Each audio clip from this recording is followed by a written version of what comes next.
Advertencia. Este programa puede causar una fuerte adicción al consenso. Aunque en algunos casos, los efectos secundarios pueden incluir discusiones acaloradas, debates interminables y, en casos extremos, la creación de un comité de decisiones para elegir qué serie ver a continuación. Dicho esto, disfruta con moderación y consenso.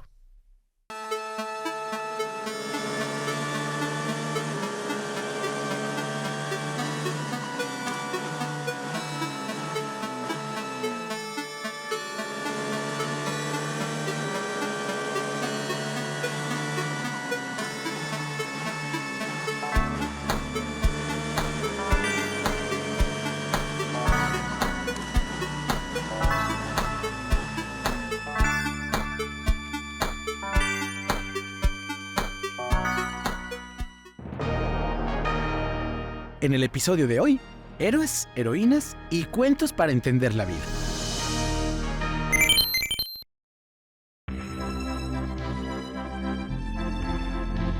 Dejad que os transporte a tiempos diferentes, donde los mitos y héroes se entrelazan en la historia y nos enseñan lecciones de consenso y gloria.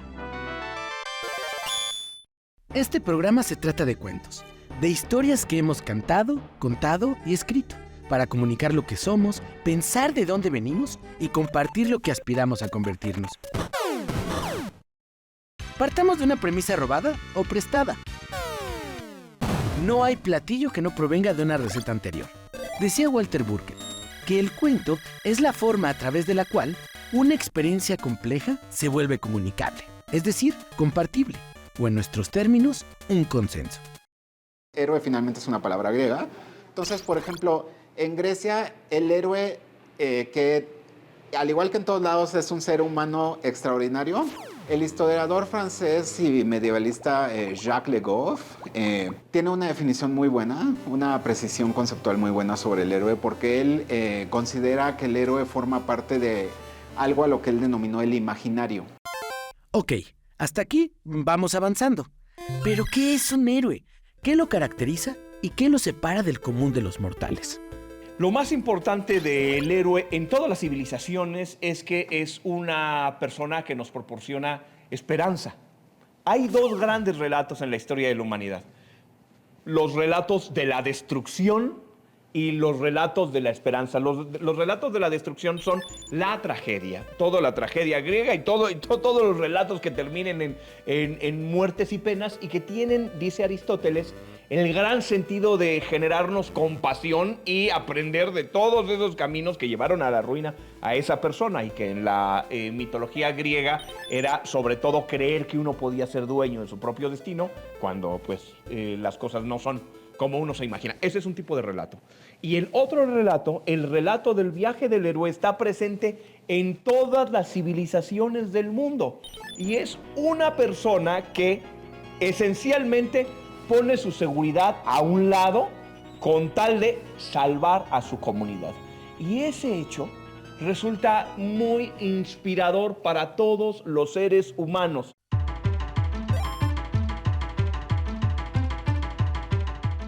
Pero el problema es que lo encantador de los superhéroes es que son no realistas, y me refiero en no realista al comportamiento, son aspirables, o es algo a lo que podemos apuntar.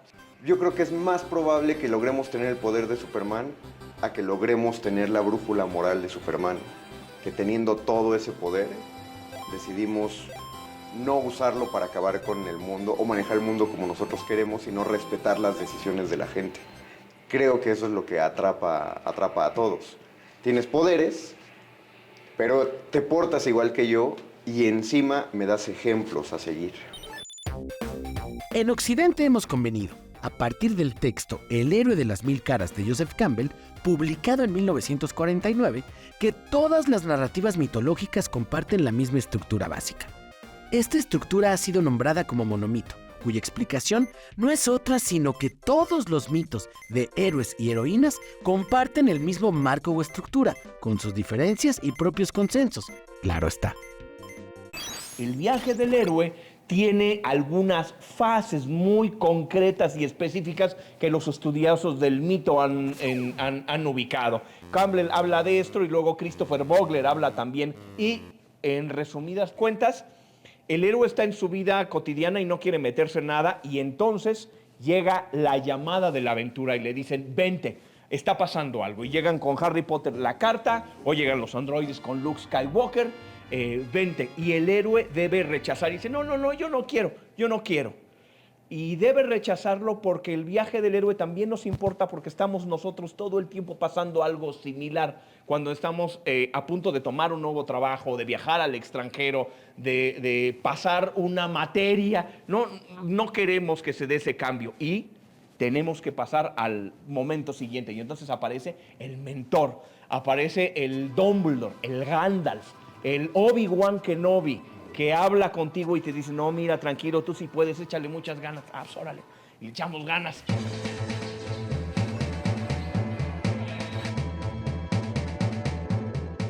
Y viene toda una serie de pruebas del héroe donde normalmente las cosas que son sus enemigos se convierten en sus aliados. Y esa es una gran metáfora de que los obstáculos que nos vamos encontrando cada vez que los vamos resolviendo en nuestra vida, aprendemos y se forman parte de nuestra formación.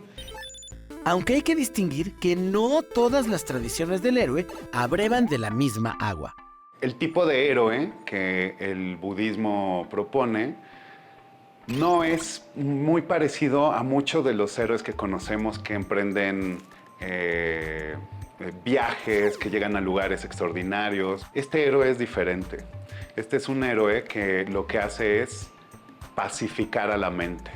En el caso mítico, podríamos pensar, se considera como al gran héroe, al Buda histórico, que la mayoría también hemos escuchado como Siddhartha. Él es el primero que alcanza este estado y que sirve como ejemplo para todas las demás personas que puedan liberarse de todos estos condicionamientos. Entonces, su vida funciona como un mito, pero también como un arquetipo, pero también como un modelo. Como dice Federico Navarrete en la introducción del libro El héroe entre el mito y la historia, el héroe se caracteriza como un ser que ve más allá de las fronteras asignadas al hombre común. Por decirlo de alguna manera, inventamos a los héroes para comunicar y compartir nuestros propios miedos. Les otorgamos características extraordinarias para ayudarnos a resolver nuestros problemas comunes. Para redundar, el héroe es una afuera para entenderlo de adentro. Es también un tipo de puente entre los hombres y los dioses. Curiosamente, el héroe en Grecia remite al culto a un muerto extraordinario. Las tumbas de los héroes eran lugares sagrados, se les hacían ofrendas, sacrificios, etc. Guardaban memoria social y después vamos a ver que incluso definían a las colectividades, ¿no? Entonces, aunque el Buda haya muerto hace 2500 años, esta se considera una tradición viva porque sus discípulos han seguido compartiendo todas estas enseñanzas a las personas de sus propias generaciones, y en este sentido ellos son héroes para las personas que viven en ese mismo momento histórico, y de esta forma se va preservando para una sociedad todo este conocimiento, y es así que ha llegado desde la época del Buda hasta el día de hoy. Los héroes anteriormente, los héroes clásicos, lo que nos dictaban era una moralidad adecuada, cómo deberíamos ser, a qué deberíamos aspirar. Y yo ya no he visto a nadie que de pronto diga, yo me guío como Teseo, o yo me siento como dentro de un laberinto. Pero sí puedo escuchar a muchas personas, niños, adultos, todos, que sí piensan, ¿qué haría Spider-Man en este momento, ¿no? ¿Qué haría Peter Parker si tiene un problema como el que tengo yo ahora? ¿Cómo lo resolvería Batman? ¿Cómo le respondería a la gente siendo Superman? Entonces siguen siendo ejemplos para la gente. Cuando hay un familiar en el hospital y aquella persona se quedó 2 o 3 noches para sacar adelante al familiar, o esa madre soltera que todos tenemos en nuestras familias, que quién sabe cómo le hizo para criar a los niños, mandarlos a la escuela y alimentar a todos los que estaban, o cuando llegado en la capital los sismos, vemos a los jóvenes y a los ancianos, todos pasándose las piedras en los derrumbes, le repleta a todas las personas esa esperanza una sensación de vale la pena seguir viviendo en medio de tanta tristeza o miseria en la que nos encontramos. Ese es el viaje del héroe. En un mundo lleno de desafíos y peligros cotidianos, surge la pregunta eterna. ¿Todas y todos podemos ser héroes? Imaginen por un momento que sí, y acompáñenos a la segunda parte de este viaje heroico. Tómatelo en serio, porque quién sabe, y tal vez tengas un destino épico por cumplir.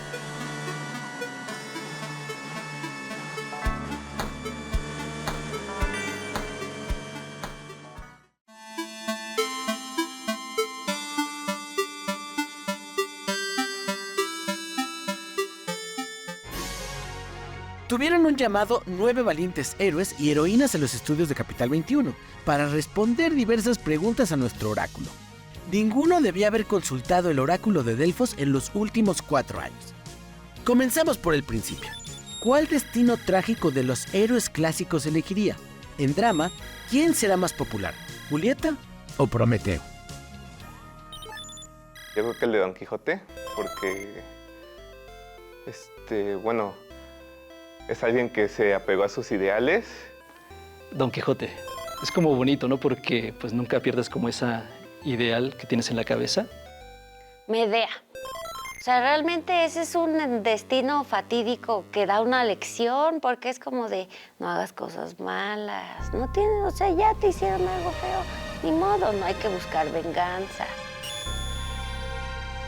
Creo que Prometeo fungió como ese papel de llevarle el fuego a los humanos como una herramienta, ¿no? Yo creo que Don Quijote, porque me parece que es más aterrizado que Prometeo, que me gustaría, pero pues el sufrimiento eterno no me llama mucho la atención. Medea. ¿Por qué? Porque se vengó de los demás. Yo creo que Edipo. ¿Por qué? Porque es interesante. Yo creo que es una manera de decir que nosotros tenemos un destino ya marcado. Romeo, que eligió amar apasionadamente a Julieta. Julieta. Se me hace muy llena de tragedia, llena de amor, llena de pasión, llena de emociones fuertes en todo momento.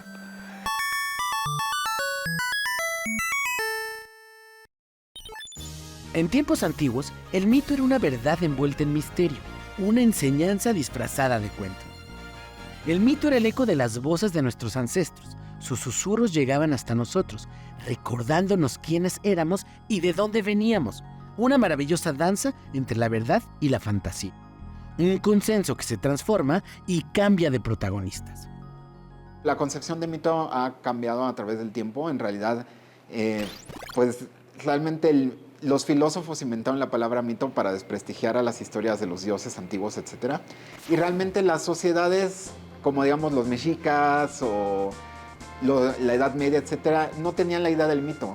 O sea, no había distinción entre el mito y la historia. Entonces, los héroes griegos eran historia, y de hecho son históricos en cierta medida, ¿no? Igualmente los héroes de los mundos indígenas, pues no son mitológicos, son históricos. Entonces, por eso esta idea de lo imaginario es importante, ¿no? Para distinguir, pueden que existan, pero la imaginación los convierte en algo más trascendente, ¿no? La historia de la literatura fantástica es muy larga. Podemos ver sus orígenes en la Ilíada y la Odisea, y allí ya vemos algunos elementos claros. Por ejemplo, la lucha de capitanes.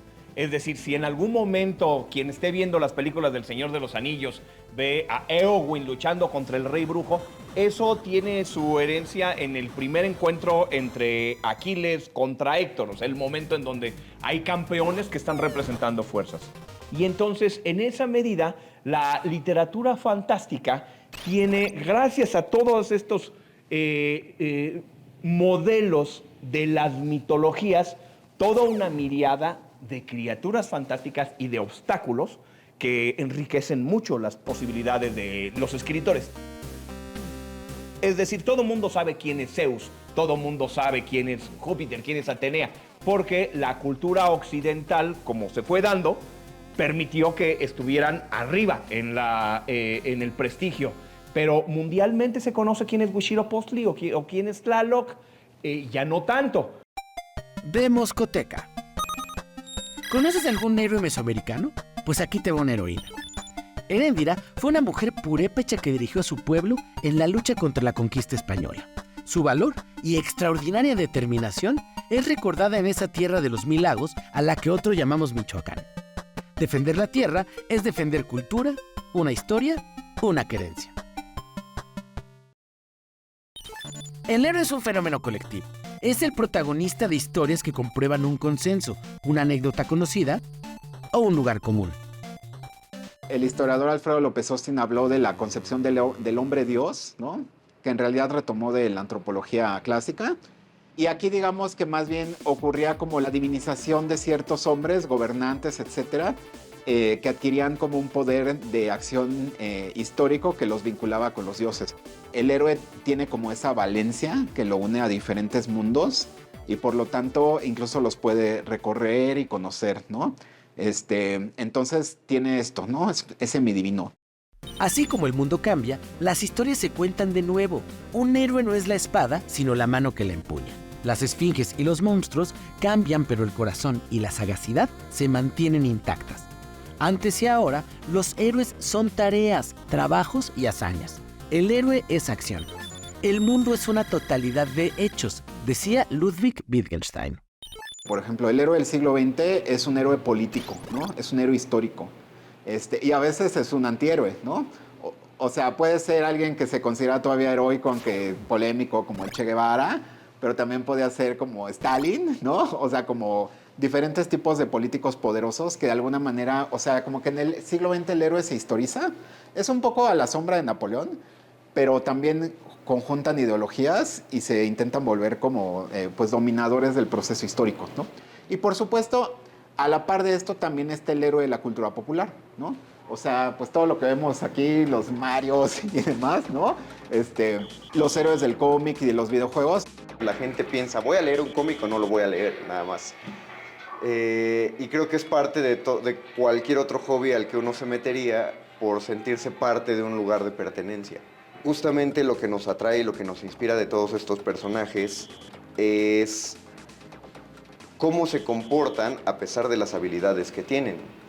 La cultura popular va también a redefinir su noción de este héroe más puramente imaginario. Va desde lo divino hasta lo histórico, que convive con lo popular o con esta cultura pop, ¿no? A ver, pongamos algo sobre la mesa. Los héroes y los mitos nos obligan a ser activos. En la antigüedad íbamos al rito teatral y las fiestas. Ahora es un trabajo que se requiere para compartir, coleccionar cromos, leer multiversos, jugar videojuegos. Perseo en 8 bits. Los videojuegos como que lo que hicieron en un origen fue retomar imaginarios preexistentes, porque lo que le interesaba no era tanto la novedad narrativa, sino más bien trasladar narrativas emotivas a contextos en los que tú puedes tomar el control y volverte el héroe, ¿no? O por ejemplo, pues Street Fighter es como un amasijo de todo el cine de acción de Kung Fu, de Hong Kong y todo lo demás, y va a mostrar estos estereotipos. En realidad son imaginarios que enfatizan lo activo, ¿no? O sea, de hecho, yo pienso que el videojuego es el más heroico de los medios, porque es el que te vuelve héroe, ¿no? ¿Y dónde más se han visto carreras épicas, traiciones y triunfos heroicos que en el mismísimo Mario Kart? Así que le preguntamos a nuestros demoscópicos amigos sobre esa difícil decisión que tienen al elegir personaje. Queríamos saber si son héroes o son villanos. Mario. ¿Por qué? Porque, no sé, me gusta como dice Mario. La princesa. Escogería a la princesa. Mario Bros. He jugado Mario Kart y creo que su carro es el más veloz. Luigi. Siempre me sentí identificado con él, como... O sea, soy el más pequeño de mis hermanos. La princesa. Yo elegiría a Mario. Bowser. Bowser, ¿por qué lo escogerías? Es muy cool. El villano es el que hace al héroe, no el héroe al villano.